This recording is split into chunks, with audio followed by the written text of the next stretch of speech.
Le temps chaud n'a pas entamé l'enthousiasme des gens pour visiter Shanghai.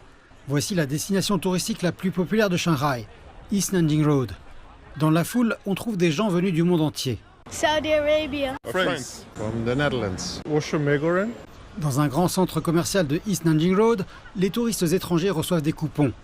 En montrant leur passeport, les touristes étrangers peuvent obtenir un coupon sans seuil de 8 yuan et 2 coupons de réduction d'une valeur de 1100 yuan.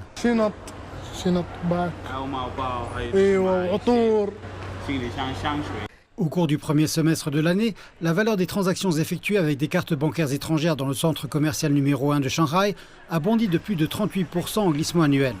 Pour stimuler les ventes, c'est la première fois que des coupons sont offerts aux touristes étrangers dans ce centre commercial. Nous nous demandions s'il leur ferait plaisir de proposer des coupons spéciaux. La réponse est affirmative. Nous avons donc lancé la carte cadeau pour les touristes étrangers.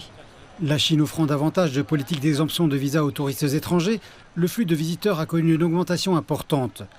Au cours du premier semestre de cette année, environ 14,64 millions d'étrangers sont entrés dans le pays, soit une augmentation de plus de 150% en glissement annuel.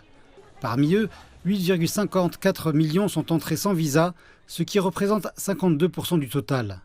We went especially because it was visa-free. It's very easy and convenient for us to come, and it was perfectly fine.